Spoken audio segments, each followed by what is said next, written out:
Hello everyone, welcome to Gosport Railworks. My name is James and today I'll be doing another N-gauge kit. This one being a Langley BR460 Class 4 tender locomotive with the BR1B tender. This is a white metal kit, and yeah, I have to say it's rather easy because if you look here, I've already got a rather nice looking loco, which just needs to be painted up and a few other bits glued on. The reason why I'm doing this loco is because, first of all, I haven't got a Class 4. You can get a ready to run Class 4, but it's the 260 loco version, which looks it's getting on a bit, so I'd rather get a newer version. And why not get a 460 version? Get a bit of paper. There's enough reason why I'm doing this loco is that I need to practice my lining, which I haven't done for quite some time. Not since I did the the LBS E5, I think it was. A very long time ago now, but yes, here's a quick brief overview of the bit of paper which you get. This is a very extensive list of what to do, and also a diagram on the back just saying which bits go where, along with a little sheet with table which tells you which bits you should have. But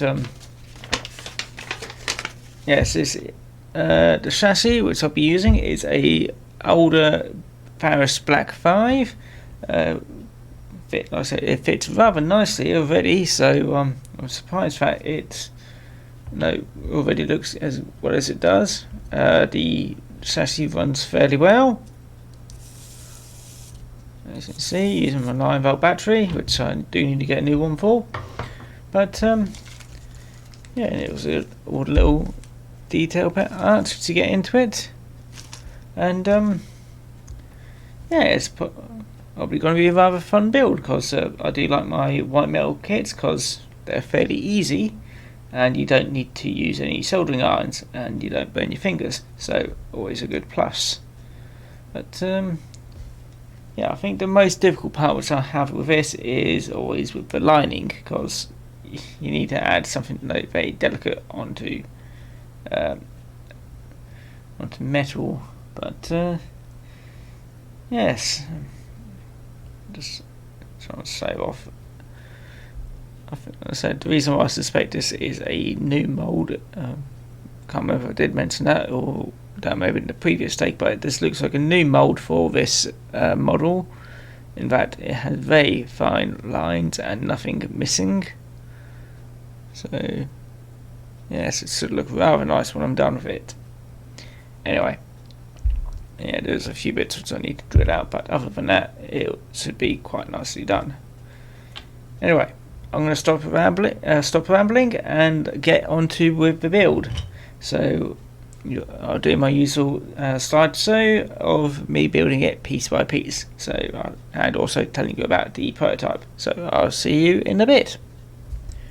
Did forget one thing, which was that for this particular chassis, I will have to do one minor alteration, which is removing a bit of plastic around here on the tender chassis, just to fit the tender body, because it does mention on the instructions that some of the older Faust Black 5s do have this little bit of moulding here, and some of them don't. But yeah, so my one does, so I will be removing that. It shouldn't take too long. It's just tear it off, or cut it off somehow. But yeah, also I just remembered to mention that, and I'll be getting on with the build. So see you in a bit.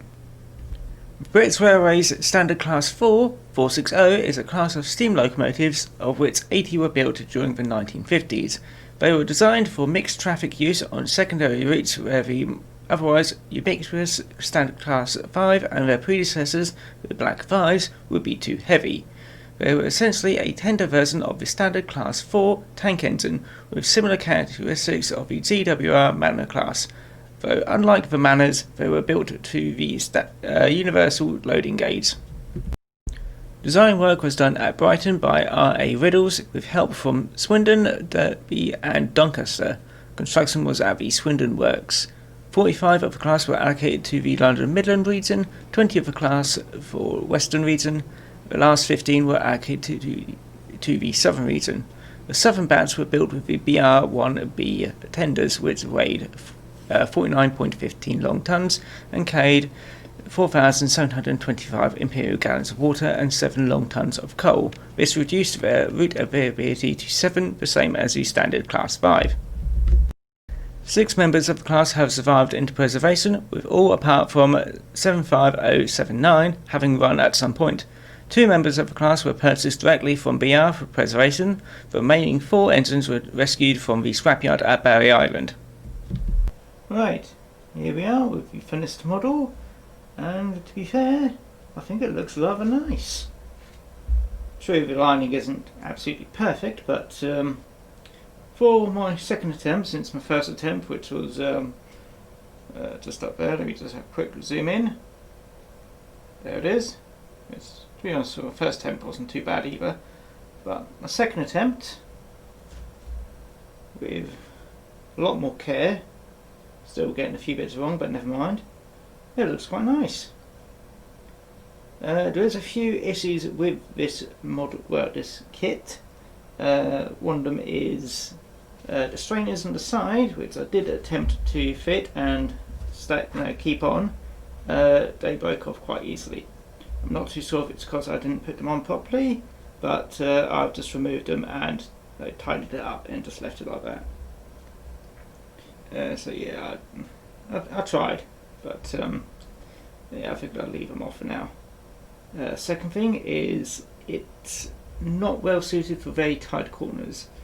It does recommend bending in the cupboard doors here just to help it go round, but you may need to do some filing on the either the tender roof or the loco roof just to help with it easing round corners.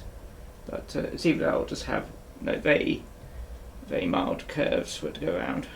I'll probably just stick it on the outside loop. I know it's on the inside loop now, but it runs a bit better on here. But there's a few other niggly things, but otherwise it's a fairly simple kit. So it mostly comes in a couple of parts, and it's just all the little extra details which take a bit more longer. But yeah, let's have a quick go at running it. Yes, I did forget to turn the power back on. There we go. That should be going forward. No, that's backwards.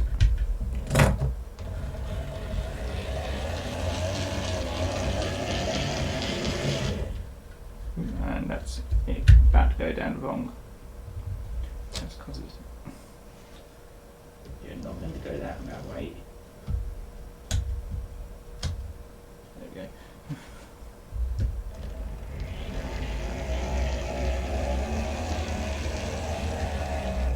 Yeah, other than I'm quite sure it's trying to go down the wrong part. It may have just been it just got stuck on the frog. Yeah, it's got to be stuck on the frog, but it has run round it before. Pull you back. Unfortunately, it is a older chassis, so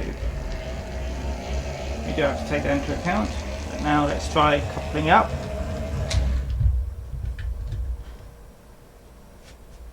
Got some appropriate crimson cream coaches. And now let's have a go. Hopefully I can get it a bit faster so I can get round that point.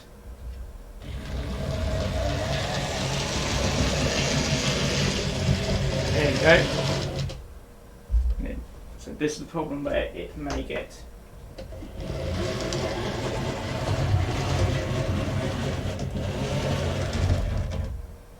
so this is the problem where it may get a bit caught But if I just quickly solve that, so it's in a sec. Right, here we are with the loco just past the point where it gets a bit stuck.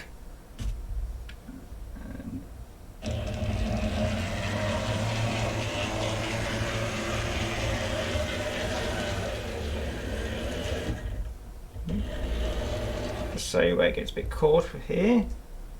Ooh, just move the camera up here. As you can see, it's a bit too narrow, well, a bit too tight along this edge. Remedies which you could probably do is either defiling away at the top, either on the cab roof or the tender roof bit, or you could probably just separate these two a little bit further out. But other than that, and a few other niggly detail issues, it's a rather nice kit. And I had, other than sorting out the details and all that lot, I had really fun making it. So yeah, I could recommend beginners having a go at it.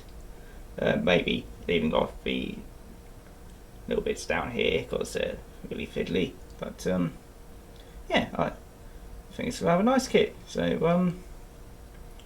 yeah, I'm gonna see if I can well, for my own one, I'll probably either run it on the outside loop, which is not all that fun because it's a bit limited range, but yeah, the other thing I'll probably do is just file away at the tender roof just to make it a bit more distance, so then it'll hopefully fix all the problems. And yeah, when I've got a nice 4MT, standard 4MT to go with all my other standard locomotives. So yeah, so hope you enjoyed the video for today, and I hope to see everyone next time. So don't forget to subscribe, like and comment, and all the other things YouTube lets you do. And yeah, I'll see you again next time. Bye bye now.